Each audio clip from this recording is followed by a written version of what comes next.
Indian Mujahideen के संदिग्ध सरगना यासीन भटकल की गिरफ्तारी के बाद बिहार में इस पर राजनीति भी शुरू हो गई है। बीजेपी नेता और बिहार के पूर्व उप मुख्यमंत्री सुशील मोदी ने नीतीश कुमार पर हमला बोला है। राजनीति शुरू हो गई है यासीन भटकल की गिरफ्तारी पर। भटकल के बहाने नीतीश पर हमला बोला है बीजेपी ने, सुशील मोदी ने हमला बोला है। हमारे साथ इस वक्त जुड़ गए एबीपी न्यूज संवाददाता प्रकाश कुमार, उनसे बात करते हैं। प्रकाश, हमला बोलते हुए क्या कहा है सुशील मोदी ने? नीतीश कुमार के खिलाफ तो पहली बार राजनीतिक हमला इस मामले में हुआ है, यासीन भटकल के मामले में। और सुशील मोदी जो बिहार के उप मुख्यमंत्री रहे हैं और बीजेपी के कद्दावर नेता हैं, उन्होंने बाकायदा प्रेस रिलीज जारी किया है और उसमें उन्होंने साफ कहा है। प्रकाश, आपको रोकना चाहूंगी, हमारे साथ बीजेपी के नेता पूर्व उप मुख्यमंत्री सुशील मोदी खुद जुड़ गए हैं। सुशील मोदी जी, आपसे जानना चाहेंगे, यासीन भटकल की गिरफ्तारी ये देश की सुरक्षा से जुड़ा एक मामला है और इस पर भी राजनीति हो रही है, आपकी तरफ से वार हो रहा है नीतीश कुमार पर।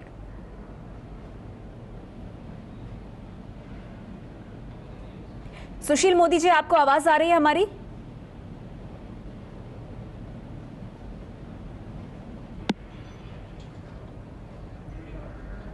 सुशील मोदी से संपर्क हमारा टूट गया है। एक बार फिर से संपर्क साधने की कोशिश करेंगे, लेकिन आपको बता दें कि सुशील मोदी ने निशाना साधा है। प्रकाश कुमार हमारे साथ लगातार बने हुए एबीपी न्यूज संवाददाता।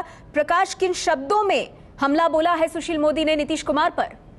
सुशील मोदी ने साफ तौर पे कहा है कि जिस तरह से जेडीयू ने इशरत जहां के मामले में इशरत जहां को बिहार की बेटी बताया था और उस पर जुल्म करने का आरोप लगाया था, उसकी हत्या कराने का आरोप लगाया था, गुजरात सरकार पर आरोप लगा था, सीधे तौर पे नरेंद्र मोदी को कटघरे में खड़ा कर दिया था। तो उसी मामले में अब इनका ये कहना है कि कहीं ऐसा न हो कि इशरत जहां को बेटी बताने वाले लोग यासीन भटकल को। प्रकाश कुमार, आपको रोकना चाहूंगी यहाँ पर। सुशील मोदी एक बार फिर हमारे साथ जुड़ गए हैं। सुशील मोदी जी, सवाल ये उठता है, यासीन भटकल की गिरफ्तारी को लेकर ये राजनीति क्यों? आपकी तरफ से हमला हो रहा है नीतीश कुमार पर?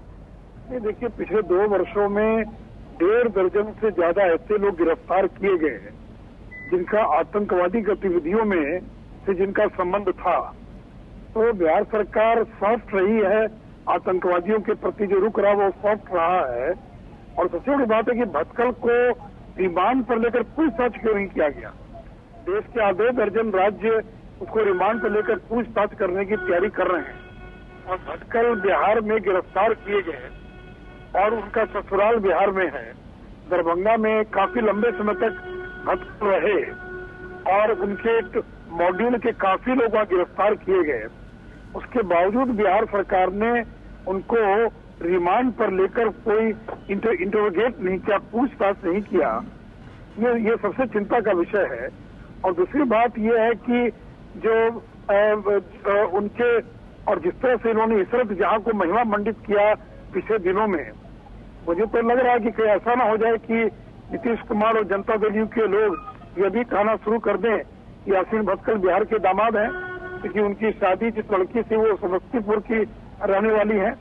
तो यानी उनको रिमांड पर लेकर पूछताछ किया जाना चाहिए बिहार सरकार के द्वारा। और हम लोग को ये भी जानकारी मिली है कि उनकी जो गिरफ्तारी बिहार में हुई तो केंद्रीय एजेंसी पर दबाव था कि उनकी गिरफ्तारी बिहार में न दिखाई जाए, उत्तर प्रदेश या कहीं अन्य दिखाई जाए। लेकिन सेंट्रल एजेंसी जब तैयार नहीं हुई तब मजबूरी में उनकी गिरफ्तारी बिहार में दिखाना पड़ा है। ये क्या दर्शाता है? तो कुल मिलाकर बिहार सरकार आतंकवादियों के प्रति नरमी का रुख अपना रही है और इसीलिए बिहार में 2 वर्षों के में इतनी बड़ी संख्या में लोग जो हैं और पकड़े गए हैं, उनका टेरर नेटवर्क था, करने की दिशा में भी बिहार सरकार ने और कभी कोई कार्रवाई नहीं की है। जी, सुशील मोदी जी, आप बने रहिए हमारे साथ, क्योंकि जेडीयू से साबिर अली जी हमारे साथ जुड़ गए हैं। साबिर अली जी, ये आरोप लगाया जा रहा है सुशील मोदी की तरफ से कि ये इस पर रिमांड पर लेकर बिहार पुलिस ने इंटेरोगेट नहीं किया। बिहार सरकार ये भी नहीं चाहती थी कि भटकल की गिरफ्तारी बिहार में हो। तो आरोप लगाया जा रहा है कि कहीं आप दामाद ना बना लें यासीन भटकल को, जैसे इशरत जहां को बेटी बनाया गया था। देखिए, ऐसा है, जहां तक मेरी पार्टी का सवाल है और पार्टी के राजनेताओं का सवाल है, सबसे पहले हमारे लिए प्राथमिकता देश और देश की आवाम है। और जिस प्रदेश से हम लोग आते हैं उसकी आवाम जो भी है उसके साथ हमारी मोहब्बत कायम है। लेकिन बीजेपी की जो मानसिकता है और उनके लीडर की, और खासकर मैं समझता हूं कि सुशील मोदी जी ने जो बयान दिया, मैं समझता हूं इससे ज्यादा घटिया और इससे सोच की जो गिरती हुई सतह है, इससे और कुछ नहीं हो सकता है। मैं समझता हूँ धरती क्यों नहीं फट गया कहते हुए सुशील मोदी को आपने 8 साल बैठकर जितनी मलाई थी सब काटी, और इस तरह का अभद्र भाषा और अभद्र सोच ये सुशील मोदी। साबिर अली साहब, आपकी आवाज सही तरह तक हम तक पहुंच नहीं पा रही है, शायद फोन का रिसीवर दूर है तो आवाज सही तरह से नहीं पहुंच रही है। सर आपकी आवाज अभी आ रही है? जी, आवाज में कुछ परेशानी है साबिर अली जी, लेकिन आप रखिए अपनी बात। मैं ये कह रहा हूं कि ऐसी अभद्र भाषा का प्रयोग बीजेपी और बीजेपी से संलिप्त लोगों का ही हो सकता है। हमारे पार्टी का सबसे बड़ी प्राथमिकता ये है कि हमारे देश और हमारे प्रदेश के लोग हैं, और जिस तरह के लोग हैं हम उससे मोहब्बत करते हैं, उनके लिए सोचते हैं। लेकिन इस तरह का अभद्र भाषा का प्रयोग बीजेपी के लोग ही सोच सकते हैं और सुशील मोदी जैसे लोग ही कर सकते हैं। इस तरह का अभद्र सोच और भाषा उन्हीं को मुबारक हो। साबिर अली जी, एक बात जो सुशील मोदी की तरफ से कही गई है वो ये, जो उन्होंने यही हमारे चैनल पे कही कि कई राज्य ऐसे हैं जो रिमांड पर लेकर यासीन भटकल को इंटेरोगेट करना चाहते हैं। भटकल बिहार से ही गिरफ्तार हुआ, तो बिहार पुलिस ने, सरकार ने क्यों नहीं कोशिश की रिमांड में लेकर इंटेरोगेट करने की भटकल को? देखिए, अभी जो एजेंसी उनको लेके आई भारत सरकार की इसी देश की एजेंसी है, किसी और देश की एजेंसी नहीं है। गिरफ्तार करने के बाद जहां जहां उसकी जरूरत होगी और जहां प्रायोरिटी होगी, अभी जिस तरह के माहौल बनाए जा रहे हैं और जिस तरह के माहौल ये बिहार सरकार को जरूरत होगी तो रिमांड पे लेकर इसका इंट्रोगेशन करेंगे हम। सुशील मोदी से परमिशन की जरूरत नहीं है हमको। सुशील मोदी जी, आपकी प्रतिक्रिया? इसके लिए सुशील मोदी को हमको अपना बताने की जरूरत नहीं है, लेकिन इस तरह का अभद्र भाषा का प्रयोग, 8 साल बैठ के मलाई खाए आपने, 8 साल बैठकर सरकार में आपकी जुबान थकती नहीं थी, जुबान सुखती नहीं थी, आंख नम नहीं होती थी। आपको नीतीश कुमार का नाम लेते उनके अगुवाई को उनका चेहरा दिखा के आपने राज कर लिया। सुशील मोदी जी, आरोप ये लग रहा है साबिर अली साहब की तरफ से, अब आप अलग हो गए हैं तो आप इस तरह की राजनीति कर रहे हैं। नहीं, चूंकि इन्हीं लोगों ने इशरत जहां के कहा कि बिहार की बेटी है, तो ये बताएं कि बिहार की बेटी कहा कि नहीं कहा। तो एक आतंकवादी लड़की को बिहार की बेटी कहा गया। उसी संदर्भ में मैंने कहा कि ये लोग कुछ भी किसी को बना सकते हैं और किसी को कर सकते हैं, और जब वो बिहार में गिरफ्तार किए गए तो कम से कम बिहार पुलिस को उनको पूछताछ नहीं तो करेगी। सुशील मोदी जी, लेकिन यहाँ पे एक बड़ा अहम सवाल ये खड़ा होता है कि इशरत जहां आतंकी है, ये तो अभी कहीं साबित नहीं हुआ है।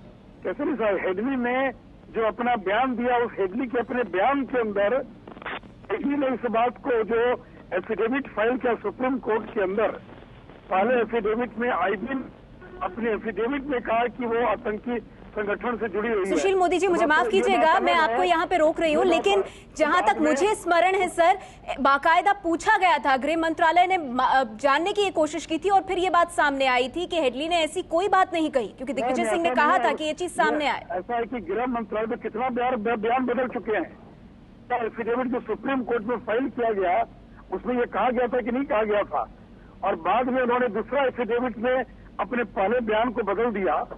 और सबसे बड़ी बात है कि इशरत जहां को बिहार की बेटी बचाने वाले कौन लोग थे, और इसलिए ये लोग सॉफ्ट हैं राजनीतिक कारणों से। और मेरा मानना है कि आतंकवाद की ना कोई धर्म होती है ना कोई राजनीति होता है, और इसलिए उसको किसी धर्म और जाति से उसको नहीं जोड़ा जाना चाहिए। सुशील मोदी जी, आप बने रहिए हमारे साथ। साबिर अली साहब से मैं आपके सवालों का जवाब लेना चाहूंगी। साबिर अली जी, आप इस पर अपनी प्रतिक्रिया देना चाहेंगे? वो कह रहे हैं कि जो इशरत जहां के मामले में हुआ वो यासीन भटकल के मामले में नहीं होगा, ऐसे कैसे कहा जा सकता है? मैं ये कह रहा हूँ कि यासीन भटकल को क्या हमारे पार्टी की तरफ से, मुख्यमंत्री की तरफ से या बिहार सरकार की तरफ से कोई बयान आया? नहीं आया। मैं बड़ा अचंभे में हूँ कि सुशील मोदी जैसे लोग जो इतना राजनीति में इतनी लंबी सफर तय किए हों, जिनका अपना एक राजनीतिक इतना अनुभव। ठीक है साबिर अली साहब, अपनी बात रखिए, लेकिन एक बात जो बार बार बीजेपी और सुशील मोदी की तरफ से कही जा रही है वो ये कि यासीन भटकल से पूछताछ क्यों नहीं की?